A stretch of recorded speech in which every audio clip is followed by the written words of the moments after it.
겨울의 끝자락, 마음은 이미 봄으로. 3월이 오면 세상은 아직 겨울의 완고한 옷을 벗지 못한 채였습니다. 아침마다 창문에 서린 성에를 손가락으로 문지르면 차가운 유리창 너머로 희뿌연 세상이 보였죠. 하지만 그 공기 속에는 분명히 다른 무언가가 섞여 있었습니다. 코끝을 스치는 바람 끝에 아주 미세하게 묻어오는 흙냄새, 그리고 길가에 쌓인 잔설이 녹아 흐르는 소리. 사람들은 여전히 두꺼운 손바지나 털코트를 입고 있었지만 아이들의 가슴 한쪽은 이미 파릇파릇한 봄이었습니다. 그 시절 우리는 초등학교가 아니라 국민학교에 다녔습니다. 교문 위에 큼지막하게 조금은 투박하게 적혀있던 그 네 글자, 국민학교. 그 글씨를 바라보며 교문을 들어설 때면 괜히 어깨에 힘이 들어갔습니다. 한 학년이 올라갔다는 자부심, 그리고 형이 되고 언니가 되었다는 묘한 책임감이 그 작은 어깨 위 책가방을 조금 더 묵직하게 만들곤 했죠. 가방끈을 한 번 더 고쳐 매며 우리는 어른이라도 된 양 짐짓 엄숙한 표정으로 운동장을 가로질렀습니다. 분필 가루 날리던 낯선 교실의 풍경, 새 학년이 시작되던 날의 풍경을 기억하시나요? 나무 복도에 발을 내디딜 때마다 들리던 삐걱 소리. 그 소리는 마치 새로운 세계로 들어가는 입장곡 같았습니다. 낯선 교실 문을 열면 아직은 서로의 이름도 모르는 아이들이 쭈뼛거리며 앉아 있었습니다. 칠판 위에는 누군가의 정성이 담긴 글씨가 적혀 있었죠.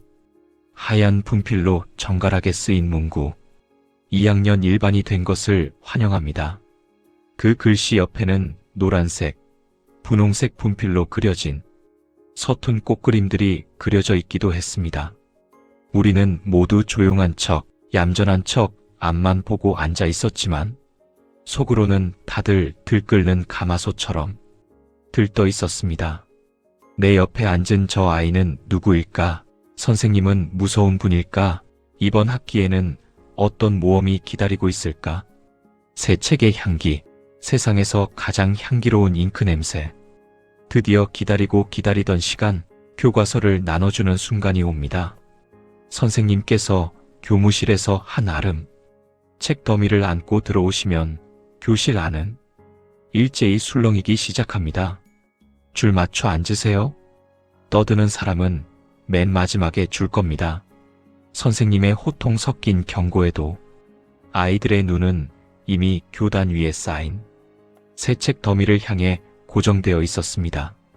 맨 앞줄부터 한 권씩 한 권씩 뒤로 전달되던 교과서들, 손에서 손으로 옮겨지는 그 찰나의 무게감은 무엇과도 바꿀 수 없는 설렘이었습니다. 국어, 산수, 사회, 자연, 도덕, 음악, 미술.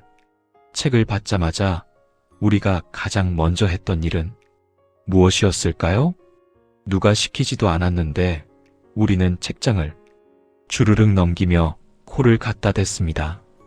빳빳한 종이와 갓 인쇄된 잉크가 섞여 내뿜는 그 특유의 향기. 그것은 단순한 종이 냄새가 아니었습니다. 이제 진짜 시작이야 라고 속삭이는 희망의 냄새였고, 아직 한 번도 가보지 못한 새로운 지식의 세계로 초대하는 초대장의 향기였습니다. 지금은 그 어떤 명품 향수에서도 맡을 수 없는, 오직 그 시절, 그 교실에서만 존재하던 시간의 냄새였습니다. 달력 종이로 책을 싸던 밤의 정성. 집에 돌아오자마자 가방을 팽개치고 우리가 가장 먼저 꺼낸 것은 역시 그 새 책들이었습니다.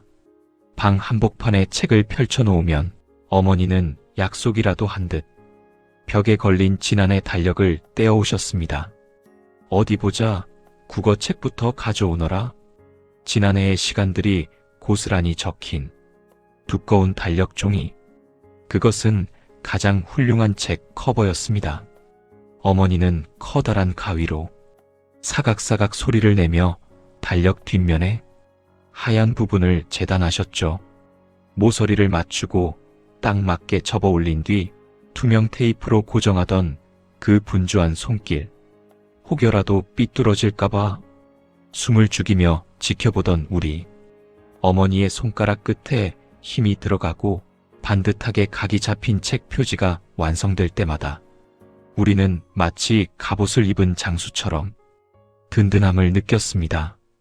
달력 속의 숫자들이 책 표지를 통해 은은하게 비치던 그 모습, 5월의 어린이날과 8월의 광복절 빨간 날들이 교과서 제목 위로 겹쳐 보이던 그 신비로운 장면들을 기억하시나요? 그 위에 정성껏 붙인 이름표, 2학년 1반 홍길동. 아직은 삐뚤빼뚤하고 서툰 글씨였지만 그 이름 석자는 그 세상 무엇보다 중요하고 소중한 선언이었습니다. 우리들의 백화점, 동네 문방구의 마법. 새 학기 준비의 정점은 단연 동네 문방구였습니다. 문을 열고 들어가면 딸랑 소리와 함께 시작되던 마법의 공간. 그곳에는 고무 냄새, 비닐 냄새, 그리고 연필 나무 향이 묘하게 섞여 있었습니다. 좁은 통로 사이에 쌓여있던 학용품들은 어린 우리에게 백화점 명품관보다 더 화려하고 눈부신 곳이었습니다. 과목별 공책을 고르는 시간은 인생에서 가장 신중한 선택의 순간이었습니다. 국어 10칸 공책, 산수 12칸 공책, 받아쓰기 공책, 그리고 매일매일의 숙제를 적어야 할 알림장까지. 표지에 그려진 만화 캐릭터가 무엇인지, 색깔은 어떤지 한참을 들여다보고 또 들여다봤습니다. 옆에 선 친구가 고른 공책이 더 예뻐 보이면 슬쩍 내려놓고 다시 고르기를 수십 번. 그리고 필통, 지퍼를 열면 아무것도 없는 텅 빈 공간이었지만 그 안에 새 연필과 지우개를 채워 넣는 순간 우리는 비로소 완전해졌습니다. 나 이제 공부할 준비 다 됐어. 라고 말하는 것 같은 그 묵직한 필통의 무게. 연필을 깎으며 다지던 어린 날의 결심. 밤이 깊어지면 책상 앞에 앉아 경건한 의식을 치렀습니다. 바로 연필을 깎는 일이었죠. 연필 깎기 손잡이를 돌릴 때 나던 그 경쾌한 사각사각 소리. 투명한 통 안으로 깎여 나간 나무 조각들이 쌓여가고 방 안가득 은은한 향나무 냄새가 퍼졌습니다. 깎여 나간 연필 가루를 손바닥에 모아보고 손끝으로 만져보던 기억. 연필 끝이 뾰족해지면 연습장 구석에 이름을 한번 써봅니다. 마음에 들지 않으면 조금 더 깎고 또 깎고.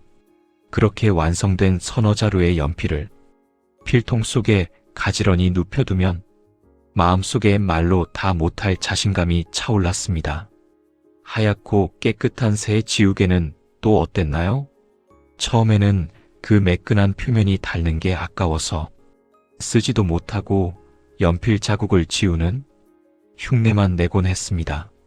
책가방 안에 모든 준비물을 넣었다가 다시 꺼내 확인하고 실내화 주머니에 끈을 조여보고 어머니가 챙겨주신 도시락 수저통의 달그락 소리까지 확인하고 나서야 우리는 겨우 잠자리에 들 수 있었습니다.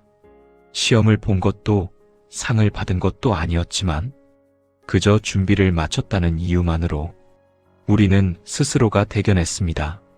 설렘으로 잠 못 이루던 밤, 그리고 눈부신 아침. 이불 속에 누우면 천장에 수많은 생각들이 그려졌습니다. 내일은 누가 내 짝꿍이 될까? 작년에 친했던 친구와 다시 같은 반이 되었을까? 선생님은 혹시 회초리를 많이 드시는 분은 아닐까? 걱정과 기대가 뒤섞여 가슴이 콩닥거렸습니다. 이상하게도 평소에는 그렇게 일어나기 힘들던 아침인데 새 학기 첫날만큼은 유난히 일찍 눈이 떠졌습니다. 새 가방을 메고 거울 앞에 서서 요리조리 내 모습을 비춰보던 시간. 신발끈을 단단히 고쳐 매고 집을 나설 때 볼을 스치는 공기는 여전히 차가웠지만 마음만큼은 온돌방처럼 따뜻했습니다. 운동장에 들어서면 여기저기서 들리던 우렁찬 목소리들. 야, 너 몇 반 됐어? 나 여기야 3반. 서먹하면서도 반가운 얼굴들이 교차하고 드디어 배정받은 자리에서 새로운 짝꿍과 마주 앉습니다. 책상 사이에 흐르던 그 어색한 침묵. 그러다 슬쩍 지우개 하나를 빌려주거나 연필 한 자루를 보여주며 우리는 조금씩 마음의 문을 열었습니다. 우리를 자라게 했던 소박한 풍경들. 첫 받아쓰기 시간의 긴장감을 기억하시나요? 선생님의 입모양을 뚫어지게 쳐다보며 혹시라도 한 글자 놓칠까봐 연필을 꽉 쥐고 종이가 뚫려라 글씨를 쓰던 순간 100점을 맞으면 세상을 다 가진 듯 기뻤고 빨간 소나기가 내린 공책을 볼 때면 눈시울이 붉어지기도 했습니다. 하얀 모래먼지가 날리던 운동장에서 호루라기 소리에 맞춰 달리기 하던 체육시간, 소풍 전날 밤 김밥 냄새를 맡으며 잠들던 설렘, 우유 급식 비닐을 빨대로 콕 찍어 마시던 점심시간의 깔깔거림. 지금 돌아보면 그 시절의 우리는 참으로 가난하고 투박했습니다. 달력으로 싸던 교과서는 촌스러웠고 연필은 금방 닳아 몽당 연필이 되었으며 지우개는 금세 까맣게 때가 탔습니다. 하지만 그 속에 담긴 우리의 마음만큼은 그 무엇보다 투명하고 반짝였습니다. 비싼 교구도 화려한 전자기기도 없었지만 새 교과서 한 권과 연필 몇 자루만 있으면 우리는 세상을 다시 시작할 수 있다고 믿었습니다. 그 소박한 준비물들이 우리에게는 내일을 살아갈 가장 큰 무기였습니다. 여전히 우리 곁에 남아있는 3월의 향기.